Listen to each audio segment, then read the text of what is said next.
बड़ी hello everyone. आज हम चैप्टर 4 पढ़ेंगे बीएस फर्स्ट ईयर का, बीपीएस का, पॉलिटिकल साइंस। चैप्टर 4 से पहले हम ऑलरेडी काफ़ी चैप्टर्स को पढ़ चुके हैं, इंपॉर्टेंट डिस्कशन भी कर चुके हैं। राज्य और उसके तत्व। तो देखते हैं राज्य क्या है, राज्य की इम्पोर्टेंस क्या है, यहाँ पर ये डिस्कस करेंगे। तो राज्य की आवश्यकता है। मनुष्य एक सामाजिक प्राणी है, ऑब्वियसली सबको पता है। अगर एक पीपल जो है वो समाज में नहीं रहता, दूसरों के साथ एक रिलेशन नहीं बनाता, तो उससे कुछ नया मोटिवेशन नहीं मिलता। तो समाज में रहने वाले लोगों के साथ सामाजिक संबंध बनाने के लिए ये प्रेरित करता है कौन? राज्य, जो कि एक एसेंशियल है। इसी वजह से ये मजबूर करता है व्यक्ति को कि राज्य की इम्पोर्टेंस है और राज्य होना चाहिए। मनुष्य एक समुदाय में रहने वाले प्राणी है। मनुष्य को सुरक्षा, कानून व्यवस्था प्रदान करने के साथ साथ सभी अपराधियों और सामाजिक तत्वों को दंडित करना पड़ता है और राज्य की आवश्यकता होती है इसके लिए भी। राज्य एक सामाजिक आवश्यकता है, यानी कि एक सोशल इम्पोर्टेंस है। ये सोशल सोसाइटी के लिए ज़रूरी है, जिसमें जब मनुष्य दूसरों के साथ रहता है या स्वाभाविक रूप से उसके दूसरे मानवों के साथ सामाजिक संबंध बनते हैं, तब वहाँ पर राज्य जो है एक सोसाइटियल एसेंशियल हो जाता है, सोसाइटी की ज़रूरत हो जाती है। राज्य की एक आर्थिक आवश्यकता है, यानी कि स्टेट जो है वो इकोनॉमिकली भी ज़रूरत है लोगों को, क्योंकि अगर स्टेट नहीं होगा तो समाज कहाँ स्थापित होगा। समाज में स्टेट के साथ साथ सरकार नहीं होगी तो समाज को चलाएगा कौन? जिसमें प्रत्येक समाज में लोगों को राज्य की आवश्यकता होती है, क्योंकि आर्थिक व्यवसाय करने और व्यापार संबंधों को बनाने के लिए मुद्रा और सिक्के प्रदान करता है कौन? राज्य ही करता है। अगर राज्य नहीं होगा तो ये सारी चीजें कैसे अवेलेबल होंगी। नेक्स्ट हम बात करें राज्य क्यों एसेंशियल है। तो ये युद्ध और बाहरी शत्रुओं से रक्षा के लिए राज्य की आवश्यकता होती है। यानी कि जो वॉर होते हैं और जो दुश्मन है, अगर किसी कंट्री की बात करें जैसे इंडिया है, पाकिस्तान है, जनरली यही एग्जांपल होता है सबके पास, क्योंकि इंडिया से ही निकल के पाकिस्तान बना है। तो जो एसेंशियल ये है पॉइंट यहाँ पे कि अगर युद्ध होता है या बाहरी कोई हमला होता है किसी कंट्री पे, तो राज्य हेल्प करता है, राज्य प्रोटेक्शन देता है हमें। नेक्स्ट हम इस चैप्टर का दूसरा इम्पोर्टेंट टॉपिक यही है कि राज्य के क्या क्या तत्व हैं, राज्य के क्या क्या मेन पॉइंट्स हैं। यहाँ पर पहला है आबादी, जनसंख्या। एक राज्य बनाने के लिए 4 चीज़ें होना ज़रूरी है। पहला तो आबादी होगी तभी राज्य बनेगा, दूसरा उस राज्य का बॉर्डर होगा, तीसरा सरकार होनी चाहिए, चौथा सबसे बड़ी बात कि उस राज्य में जो सरकार है उसके पास पावर होनी चाहिए, यानी कि ये चीज़ कि कोई भी उस पावर को हिला ना सके, कोई भी अपने अपने अंडर ना कर ले, कोई भी उसको दबाव में ना रखे। ऐसा पावर जो कोई नॉर्मल इंसान चेंज ना कर दे, उसको इफेक्टिव ना करे। फर्स्ट है जनसंख्या। राज्य में जनसंख्या का होना बहुत ज़्यादा ज़रूरी है। ऐसे किसी भी राज्य की हम इमेजिनेशन भी नहीं कर सकते जिसमें कोई व्यक्ति नहीं रहता। अगर राज्य तभी बनेगा जब कोई व्यक्ति रहेगा। तो राज्य तभी संभव है जब निश्चित मात्रा में वहाँ पर पॉपुलेशन हो।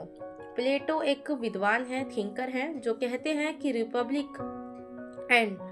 रिपब्लिकन और आदर्श राज्य की जनसंख्या 5040 बताई गई है।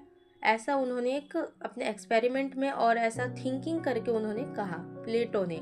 नेक्स्ट अरस्तु ने भी कहा है कि जनसंख्या ना तो बहुत ज़्यादा कम हो ना ज़्यादा अधिक हो, यानी ना बहुत अधिक हो और ना कम हो, इतनी भी कम ना हो कि राज्य की जो सीमा है और राज्य है वो बनने लायक ही ना हो, और इतनी भी ज्यादा ना हो कि उसका भरण पोषण ना हो सके। ऐसा अरस्तु का कहने का मतलब है यहाँ पे। नेक्स्ट टॉपिक है आपका जनसंख्या के बाद हम सेकंड बात करें, राज्य का जो सेकंड वो तत्व है, निश्चित भूभाग होना चाहिए, यानी कि बॉर्डर होना चाहिए। अगर हमारा इंडिया है तो इंडिया का एक बॉर्डर सीमित है, एक लिमिटेड एरिया तक बॉर्डर फैला हुआ है, जहाँ से ये पता चलता है कि इतने से इतने एरिया तक हमारा इंडिया है। राज्य के लिए एक निश्चित भूभाग होना आवश्यक है, ये राज्य का दूसरा आवश्यक तत्व है। जनसंख्या की तरह सीमा के बिना भी कल्पना नहीं की जा सकती राज्य की।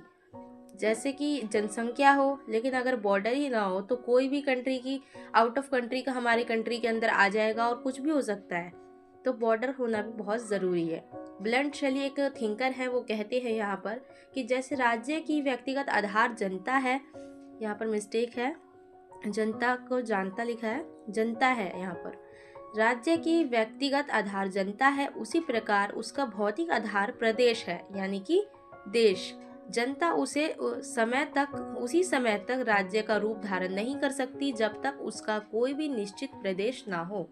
जैसे हमारे इंडिया में कुछ ऐसे भी कॉन्टिनेंट है, छोटे छोटे स्टेट हैं जिसको सेंट्रल गवर्नमेंट एक तरह से कंट्रोल करती है, जिसे हम यूनियन टेरिटरी कहते हैं। जैसे कि आपका अंडमान निकोबार हो गया, लक्षद्वीप, मालदीव, और तो और आपका दादरा नगर हवेली, दिल्ली खुद एक कैपिटल होने के साथ साथ सेंट्रल गवर्नमेंट के अंदर आती है।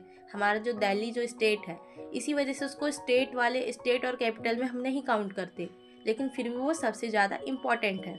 नेक्स्ट हमारा है सुसंगठित सरकार या शासन होना चाहिए। अगर किसी स्टेट को चलाना है तो हमारे पास सरकार या कोई राजा होना चाहिए। जैसे पहले के टाइम पीरियड में होता था कि राजा एक राज्य को कंट्रोल करता था।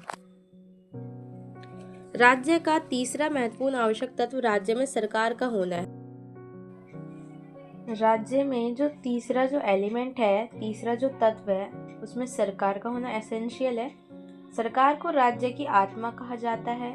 किसी निश्चित भूभाग यानी किसी एक डिसाइडेड ज़मीन पर रहने वाले जो लोग हैं, अब वो रह तो रहे हैं, लेकिन उनको कंट्रोल कौन कर रहा है, उनके बीच जो रूल्स और रेगुलेशंस को फॉलो कौन करवा रहा है, तो वो वहाँ पर गवर्नमेंट का मेन रोल होता है।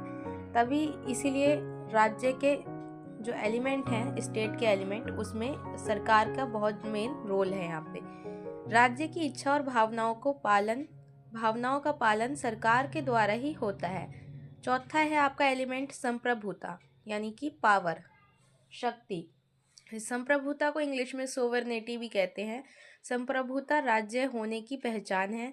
संप्रभुता केवल राज्य की विशेषता ही नहीं है, वो राज्य का एक आवश्यक अंग है, यानी कि स्टेट का एक इम्पॉर्टेंट पार्ट है।